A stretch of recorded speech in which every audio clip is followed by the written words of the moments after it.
if we pursue or go down the sci-fi geek out route, I don't know how quickly we can come back out. With this podcast is a totally different podcast now. Hello, and welcome to the Educated Guest podcast with me, Dr. Dan O'Hare. And me, Dr. Cora Sargeant.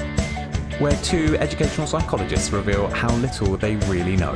Each episode will discuss and reflect on topics or issues in education, psychology, or society, puzzling our way through and no doubt demonstrating exactly what we don't know. But along the way, we'll welcome some educated guests who can shed light on some of the complexities we'll reflect on. Welcome to the Educated Guest podcast. Yeah. So how are you, Dan? Our new little podcast. I want to know how you're doing. How have you been? I'm good. So it's the summer holidays, so things are a little bit slower, but you know very well that we're prepping for a bit of an event in September. So that's taken up a lot of my time, the EdSci Festival of Educational Psychology, where we have, I was going to do drum roll, but that won't be good on the mic, where we have Dr. Cora Sargeant as one of the headliners for that festival. So yeah. Incredible. Yeah, Incredible. no Chapel Roan, but hey, I'll do what I can for 45 minutes. So yeah, that's taken up a lot of time. But it's fun. It's really good seeing the engagement, seeing the community sort of really go for it. I think the schedule's looking pretty cool. These speakers look incredible to me, honestly. Like some extraordinary people talking about some extraordinary topics. And it's a real celebration of like modern educational psychology. Yes. How about you? What have you been up to? Give us the rundown. I'm in training. So I've got me and the Rocinante, which is my wheelchair. We have been on many adventures in our time. Now, I think one of the things we should jump back to there is the name of your wheelchair. So the Rocinante. Yes. Now, some people, one of my favorite books is Don Quixote. So I guess some people would know that name from Don Quixote. Part of me thinks, is that why it's that, or is it another show that has led to the naming of this chair? Is it the Rocinante spaceship? It is the Rocinante spaceship from The Expanse. Yes, incredible show. Yeah, it was because like my old one was called Firefly, and I realized that the ship from Firefly is actually called the Serenity, but she wasn't super serene. She was like a foldable. Like she had the most important thing to know about her is that she was bulky, and the front, like things you put your feet on in this chair are like, it's just a little bar beneath the chair. On that chair, they stuck out in front of you. And so every time I turned with any speed, I would take out people, literally like take out anyone in the local vicinity. I almost destroyed an ophthalmologist's office by turning around in the wrong place. But as soon as I got in this one, she's sleek and, modern nice. And high tech, at least to an extent that a chair can be. With rail guns and an ion cannon or something like that. We're going to fit them later. Yeah, for sure. That's next on the list. Okay. Yeah, it's so cool. The part of me is like, if we pursue or go down the sci-fi geek out route, I don't know how quickly we can come back out. With this podcast is a totally different podcast now. Educational psychologists, be warned. This is a podcast now about sci-fi shows. Yeah, I'm going to say, maybe a forewarning, I'm going to guess that there's going to be a lot of sci-fi and fantasy references. So we're both D&D players. We're both Dungeons and Dragons players as well. So there's obviously going to be some like random D&D references. However, if my Instagram Reels thing is to be of any indication, everybody plays D&D now. Yeah. So I think there'll be loads of people out there that are kind of getting what we're referring to when we're talking about half elves and wizards and spell saving throws. Surely, I'm sure. I think you're right. I don't think there's any doubt in my mind that that the whole world has turned to D&D, and maybe educational psychology is part of that. Like our whole professional discipline is playing Dungeons and Dragons behind the scenes. I do have colleagues that definitely do play D&D who are EPs. So I'm like, yeah. Maybe this is a whole thing. Yeah, I think I've got quite a few. Yeah, kind of random chats, keeping up to date with what the character is. What level are you at? Have you leveled up? You never get to level up when you want to level up. It's not fair. Welcome to Educated Guests, this Educational Psychology D&D podcast. Pretty much, yeah. So what are we going to talk about today? I think we've got a couple of topics. You wanted to talk about, I think, EHCs, something bits randomly, not randomly, I guess, but surprisingly been in the news every week for weeks now, after you wouldn't have years of without hearing about them. I mean, like 10 years, and people hardly spoke about them in the public eye. I think because they were a challenging element of public policy, and they came on the back of decreases in real terms in school funding. And so I imagine that nobody really wanted to talk about them too much. I think the reason they are in the press so much now is because people are starting to talk about education reform, particularly SEND reform. And so I wanted to kind of think together about, like, what might that look like? Because it's right on the horizon, right? I think there's a white paper due in autumn. So I think we're like moments away from finding out what central government thinks the SEND system should look like, and some of the possibilities that they have. I don't know if whether they have gone so far as to propose them, but I think they haven't ruled them out. Some of the possibilities are pretty radical. The idea of taking education, health and care plans out of mainstream school system and keeping them for specialist provision. It's a huge idea. So I wanted us to ponder what education, health and care plans are, what they have become, and, maybe think ambitiously about what they could be if this reform goes well. Great. Okay. There's a lot in there. And I'm suddenly thinking, oh my goodness, I don't know. And I've been in it for, I guess, over 10 years now. And maybe that'll be an opportunity to reflect as well on my or our journey through that whole process. Most of my EP career has been within the context of EHCs, education, health and care plans. I think I had 1 or 2 years while training that was when old style statements were around. But the 2014 reforms after the Children and Families Act, that's been the majority of my career. So I in a sense, I don't know any different from that. I don't either. I mean, even before education, health and care plans, we had statutory assessments, right? So they've still been a part. I mean, I became an EP in 2013, I think, if I'm right. So I've been an EP for 12 years. I did the maths in my head. Quick maths. I'm very nearly asked GPT. Yeah, about 12 years. So, and when did EHCP start? 2014 in the Children and Families Act? That was the first publication of that edition of the Code of Practice, 2014, and then I think it was updated in 2015. But yeah, how long have you been an EP? 10 years? Yeah, I qualified in 2015. So yeah, this is 10 years and coming to the end of 10 years. Congratulations. Thanks. Children, education, health and care plan reform being your birthday present for this year. Amazing. Right. Absolutely. Yeah. So I remember at the time, training within a local authority, I remember at the time there being a lot of enthusiasm and a lot of energy about the change, the potential and the opportunity that it offered. There was a lot of energy talking about the inclusion of children and parents in the process, thinking about some of those principles of the Code of Practice in 2014. There was a lot of energy talking about things at the time like the local offer. I guess I say at the time because I don't feel like I necessarily hear about that at all in my role, sort of thinking about the statutory role that we have at all. And yeah, it just felt like a kind of people were sensing an opportunity. And I guess 10 years later, maybe that's something for us to reflect on. Have those opportunities been realized? I don't know. I think you're absolutely right. I remember the days when people, because I don't think anybody really thought statutory assessments were the best part of educational psychology role, either the most enjoyable or the most meaningful.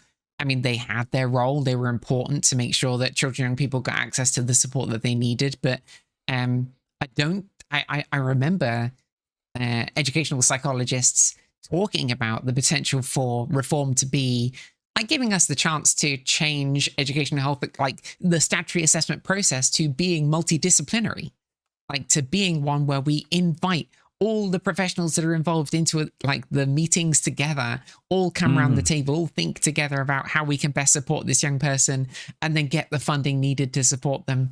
And I don't know if they did that. I mean, that thing, like education, health and care plan, we were supposed to get education, health and care around the table. And I'm curious about your experience. I want to get your take on this, because in my experience, because I've done an education, health and care plan in a good few years now. Like, for those who don't know, I'm an educational psychologist, but I work at the University of Southampton the whole time. I teach other people how to be EPs while not really doing the work of educational psychology myself. And part of the reason why is because education, health and care plans became so much of my work, and I stopped the kind of brand of educational psychology that I brought to the role was no longer something that I could recruit as frequently as I needed to feel good about myself. And I just felt like the promise of education, health and care plans were never really realized, that our opportunity to get proper multidisciplinary support for children and young people in the context of diminishing budgets for schools and for health systems and care systems. We've seen at the same time as schools losing, was it like 9% of their budget in real terms over 10 years, something like that. And we've seen at the same time like the mental health system for children and young people get increasingly difficult to access, to being incredibly hard to access now, to care systems also being extremely difficult for children and young people to access.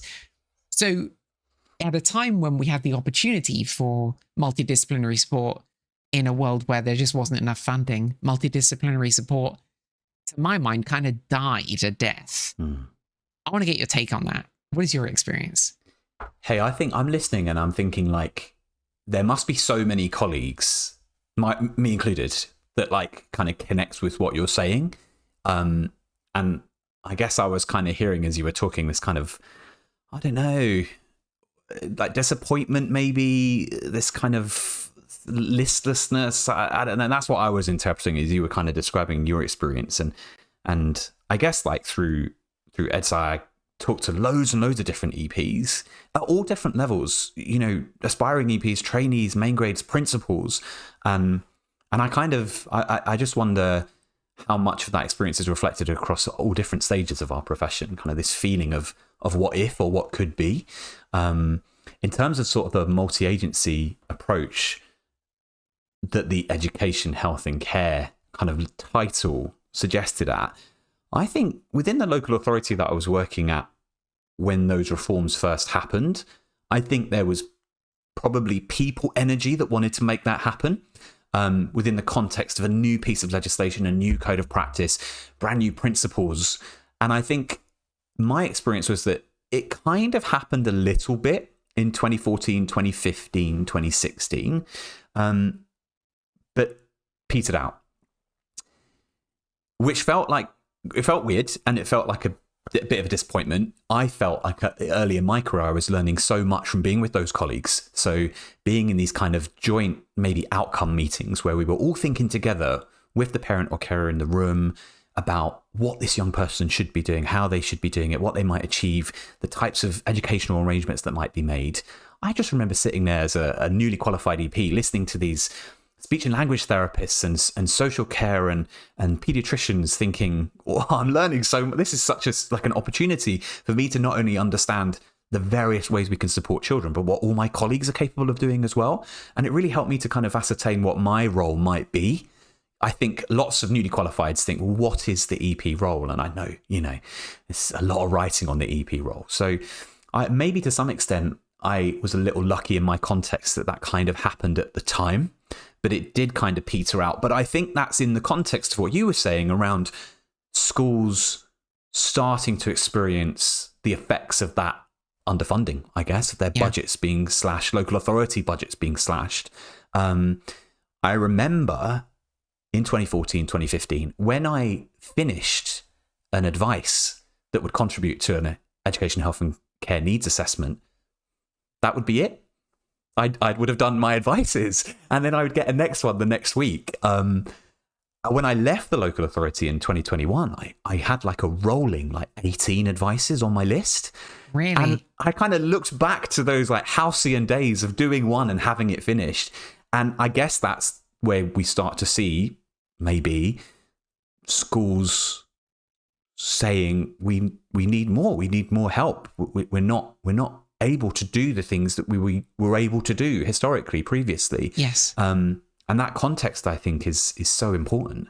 I totally agree. I remember the infrastructure that was in schools when we had a national curriculum that hadn't been accelerated through, a conservative government that sought to kind of make us more internationally competitive and then raise the standards by saying, hey, you guys, you're teaching what we do in year 6, that now happens in year 5, trying to kind of accelerate children's progress and at the same time kind of cutting school funding to some degree.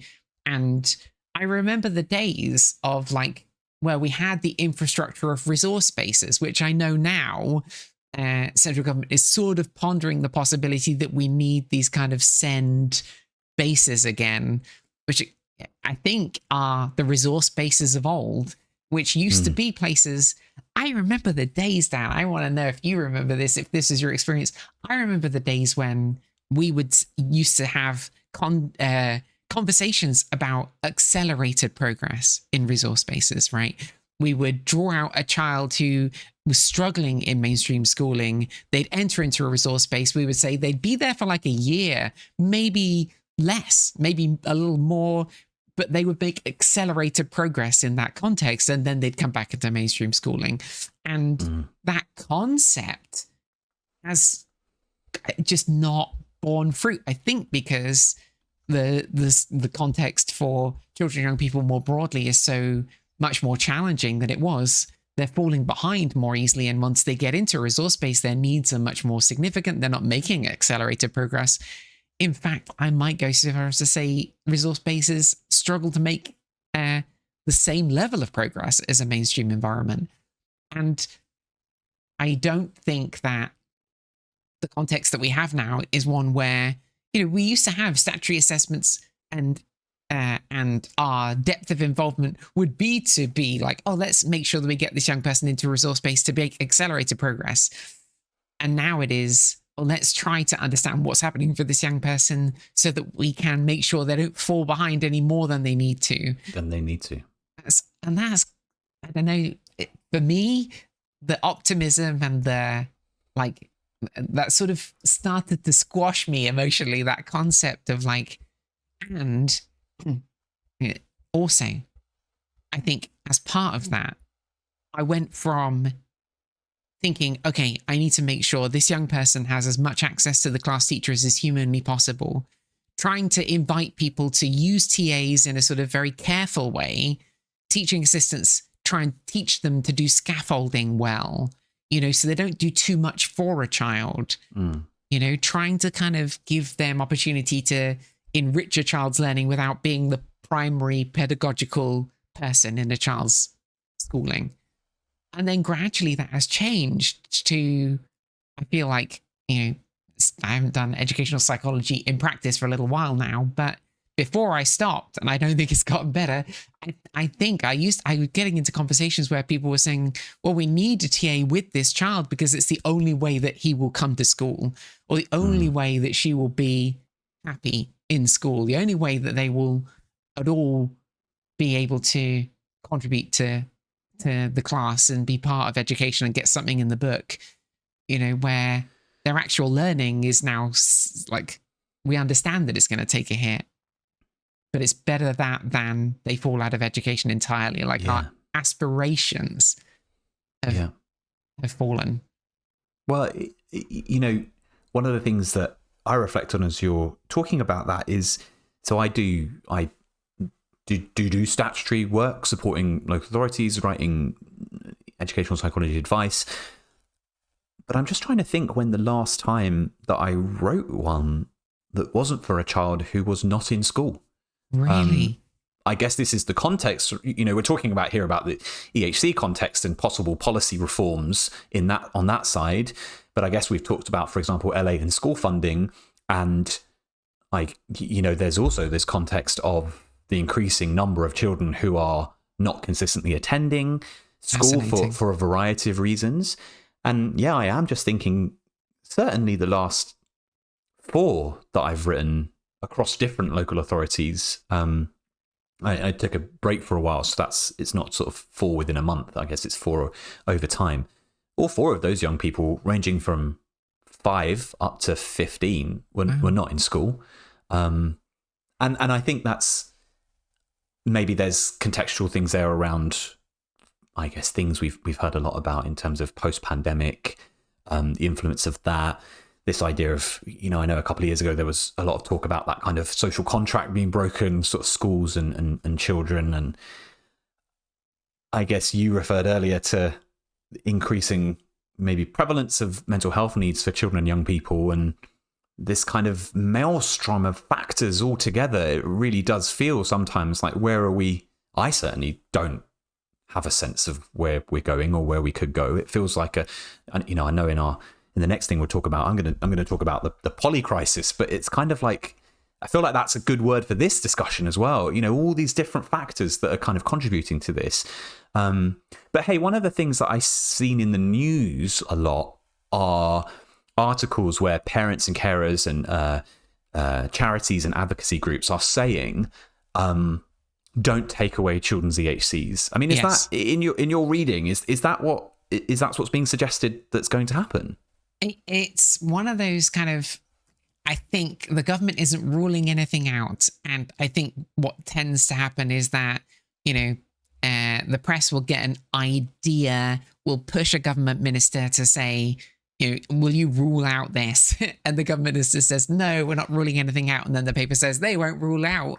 But it's also difficult to know the line between that and government ministers kind of deliberately testing the water with ideas and seeing what the public response to them is. How it lands. Very tricky to know what's happening here.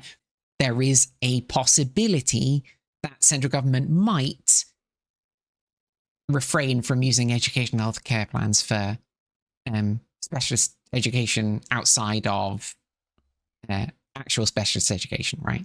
Right. So everything mainstream, including, I think, these resource bases as new SEND bases, I think they're being called, although again, not sure to what extent this is actually policy. We'll find out in the white paper. But if the government decides to remove education, health and care plans for mainstream schooling, that would save an incredible amount of money, but it would, put a huge amount of burden on children and young people who rely on that money to survive and thrive in school. Yeah, I was thinking about the numbers you shared. So I think, 2015, there were 240,000 EHCs, and 2025, 39,000 EHCs. I guess not all of those would be funded necessarily, but I would imagine that the vast majority are. Every single one of them needs an assessment process. Right. A proportion of them go to tribunal, where parents and carers invariably, the vast majority of time, win. In that kind of legalistic setting. So I guess the process amount of the time win. Yeah, like what, 96, 98% of the time. Yeah, something absolutely like that. Enormous. I guess the process of all of that, costs money. I guess if you're looking at on a balance sheet, which maybe the government are. But it seems to me that, there is something aspirational about this idea of a mainstream schooling kind of system and process that is of a sufficient quality and flexibility to mean that we actually don't need to get to that statutory stage. I guess what I've seen in articles from charities and advocacy groups and parent and carers and young people forums is like, that doesn't exist right now. I do think there's like 2 different philosophies of education that have been in place in the last 20 years. One of them was kind of, named really for Every Child Matters, right? We had Every Child Matters was a key government policy, And the philosophy of education that guided it was the idea that we are going to move at a pace and using like pedagogical approaches that mean that all children can keep up, right? We only move as fast as all children can move so that all children can get a good standard of education in the system. The problem with that philosophy is that it doesn't yield this kind of international competitive edge for the handful that could go faster.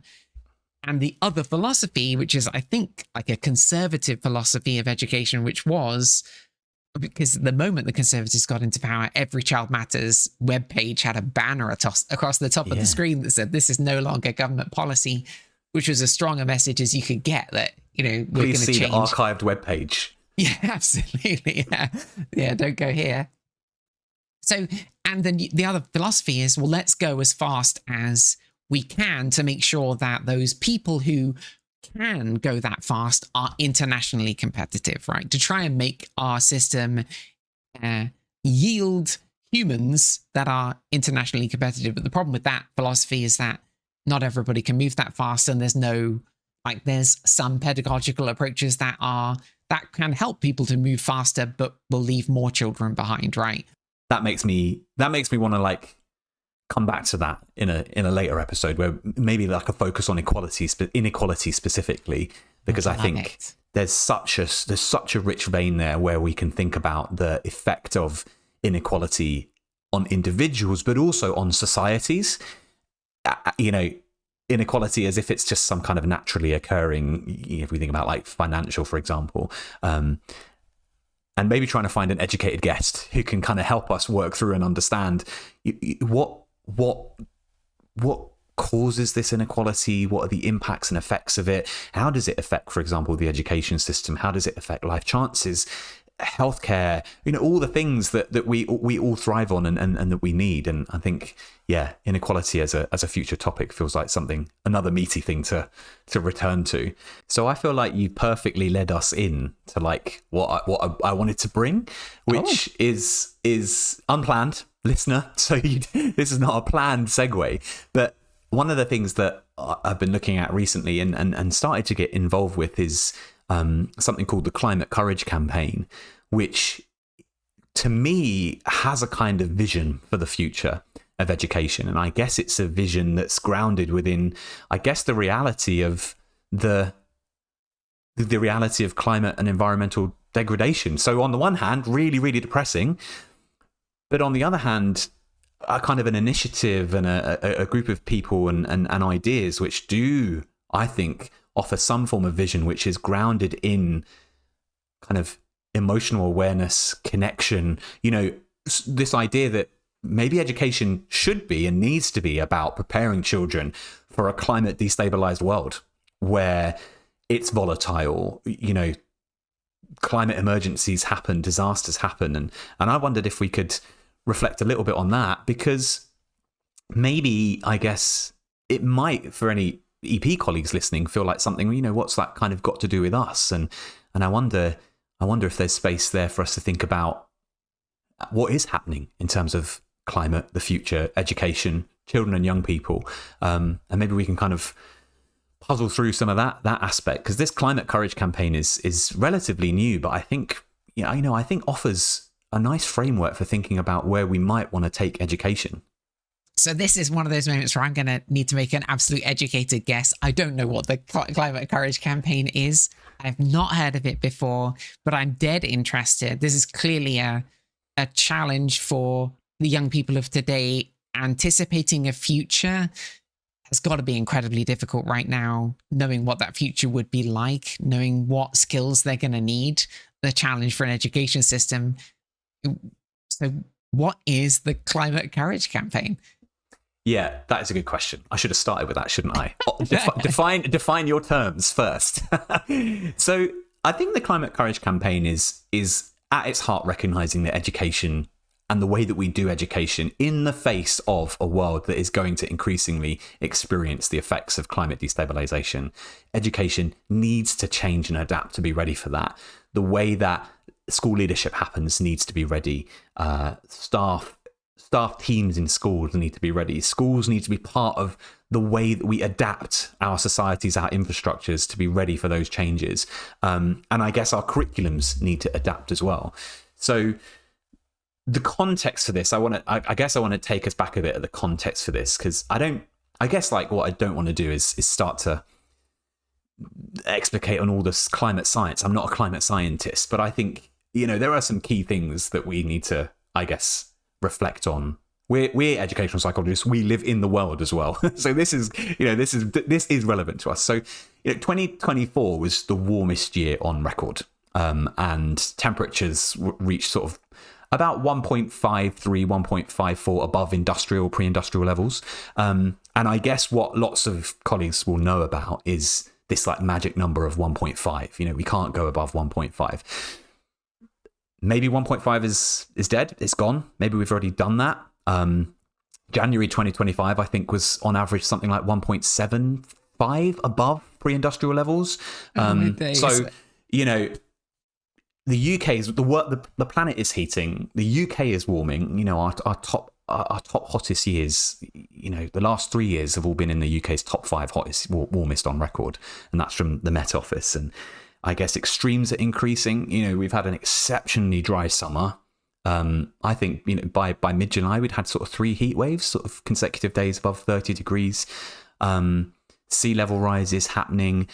And there's all the science around it, I guess. But the key thing for me is that time and time again, children and young people are saying this matters to them. And I think for us in our profession, that's justification enough about why this is important. So the Climate Courage campaign is thinking about the role of the Department of Education, schools, teachers, children and young people in what we do next. So I guess, they talk about, they kind of say, what is climate courage? What would climate courage look like? And I guess there are sort of five different things they talk about. One of them is kind of really confronting and understanding how the global climate crisis is affecting everyday life. Inequality, housing, mental health, experiences of heat, access to food. This is stuff that affects everyday life. Importantly, everyday life in the UK as well. And maybe we can talk a little bit we talked about inequality earlier, and inequality just baked into climate experiences. So there's the understanding, I guess, of how these things affect everyday life.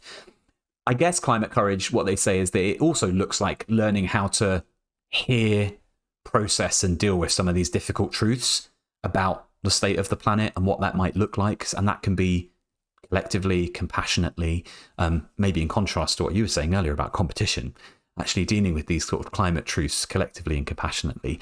And then also kind of supporting children within that system to develop the skills and capacities for empathy, for agency, for kind of emotional awareness and understanding.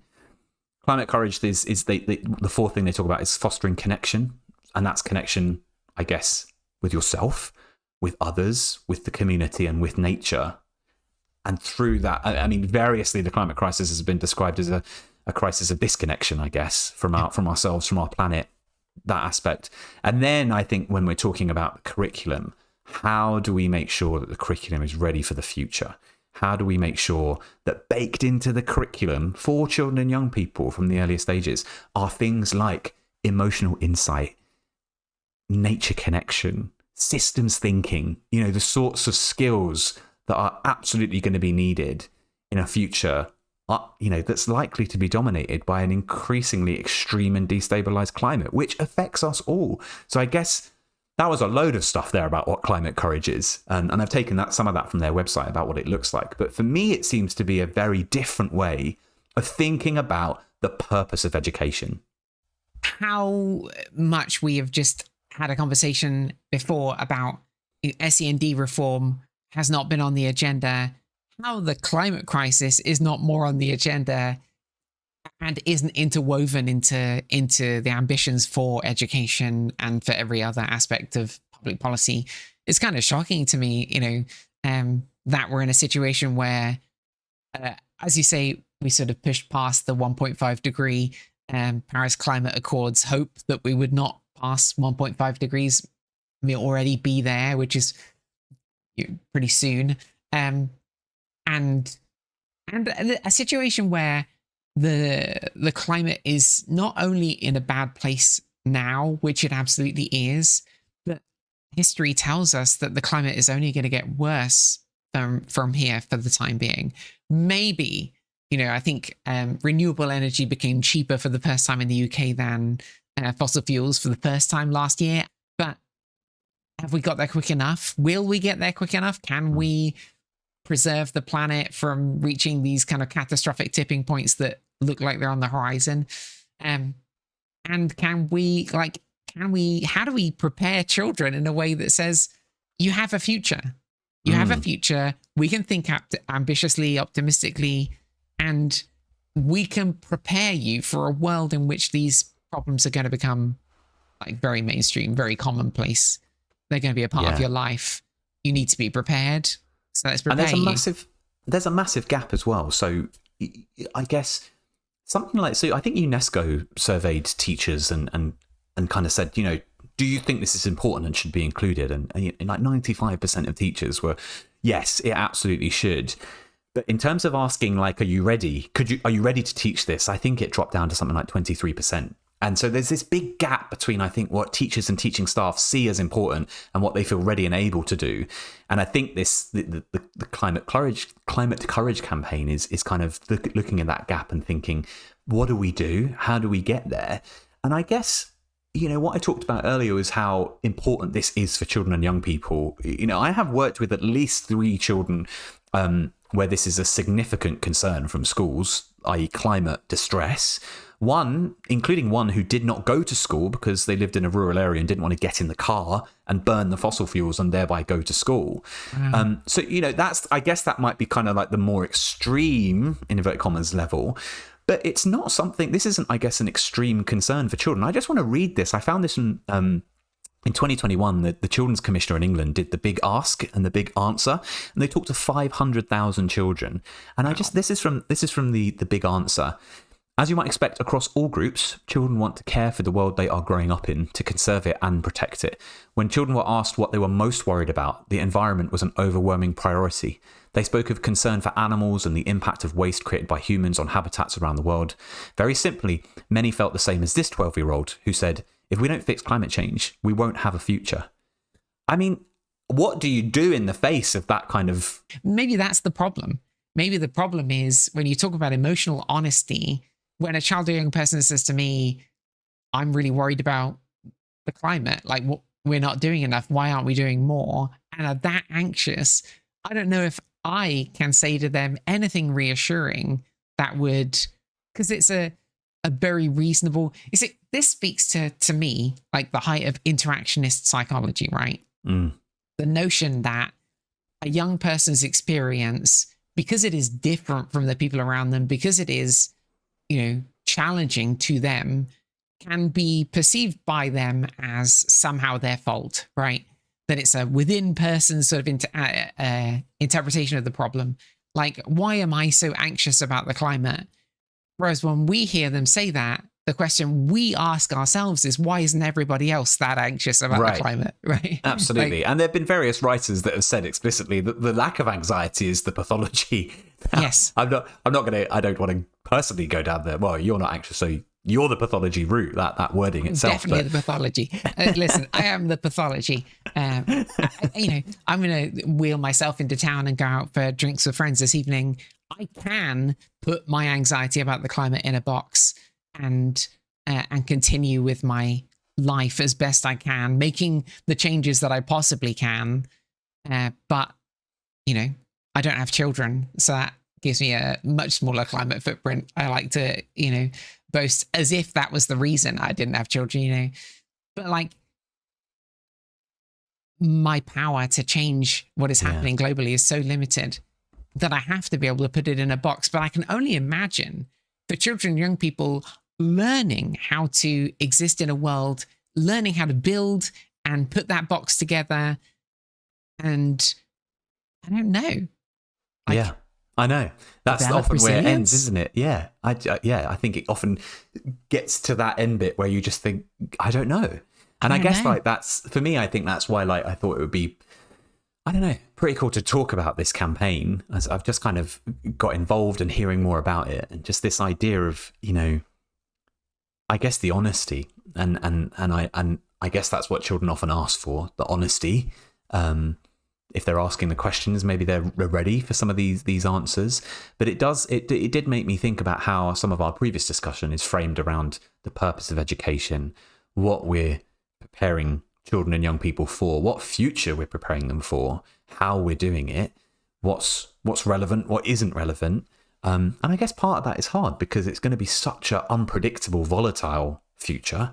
But I guess we might have skills that are more suited to volatility and unpredictability. And it kind of connected. I mean, maybe that's another. I'm just like planning out a whole podcast season here. And in another episode, we're going to have someone who can talk to us about, I don't know, what does it look like when a school does this work really well? How does it change the culture of the school? How does it change the vibe? What if a compassionate and collective approach that recognizes the truth of the climate future is kind of integrated into a school system? And there are definitely schools out there doing that. And maybe that's kind of where we can kind of explore that and think, yeah, it is depressing, and Cora and Dan successfully depress themselves. But yeah. what are children and young people doing in these systems where they are playing such an active role? They are included, they are leading. I feel led by children and young people in this whole conversation. It's sort of listening to them that got me most interested in it. So yeah, maybe that's something we can talk about in the future, about what are the alternatives to some of the things we've talked about today, which maybe felt really problem focused. But I like it because I think, it starts with emotional honesty, like you say, right? Like our emotional honesty we have to be honest about our own kind of emotional state that we're in. Yeah. Because when children and young people look to us and like, how are you not panicking right now? Yeah. We need to be able to say, I am. I am panicking. But then I really like the other point that is including when we're talking about like SEND reform, when we're talking about education reform, we need children and young people to be a core part of that process, right? We need to ask them. They are capable of answering the question, what is it our education should be focusing on? And I imagine that a lot of them would say, we need to talk about the climate more. And I imagine a lot of them would say we need to make sure that everybody can keep up, that everybody's included. Because kids are great. Yeah. I realize I don't have kids. I don't really like kids that much, but kids are great, I've heard. I've got good authority. You've heard. That might be where educational psychologists are best placed. Like we talked about EPs leading in education, but EPs are also extremely good through paths, through child voice, even through kind of modern methods like photo elicitation methodologies with young children. They have got a perspective that is relevant. Yeah. So, maybe educational psychologists could be asked, how do we could lead in that way.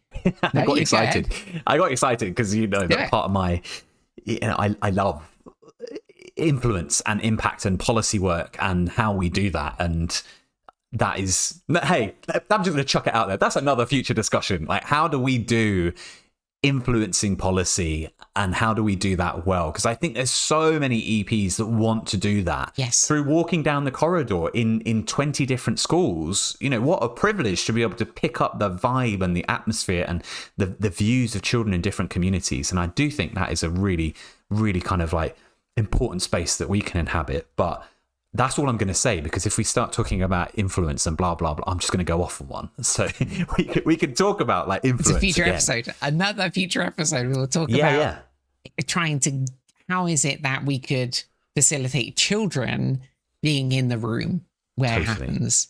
Yeah. Quote Hamilton. Now I'm just going to sing Hamilton. No, I'm not going to sing, but hey, this has been so much fun. Yeah, it's super good fun. Hey, should we do this again? Let's do it again. Yeah. As if we have a plan. We don't have a plan, listener. We have no plan. I don't know what the hell the next episode is going to be on. I also realized, because I was just about to be like, you get into the comments, you can find us on. Then I was like, wait a second. You find us on YouTube. You're going to have Educated Guests YouTube channel. You find us on YouTube. Get in the comments. If you would prefer to listen to us on Spotify, you can catch us on Spotify. And on Spotify, you can see the video episodes. You can watch us on Spotify. You also find us on Blue Sky. We're going to try and avoid Twitter, but who knows? It's where all the people are. Damn it. It's also where all the bots are, so maybe not. But you'll find us on Blue Sky, if nothing else. Come and get into the comments. Let us know what you think. You know, we're just giving educated guesses over here.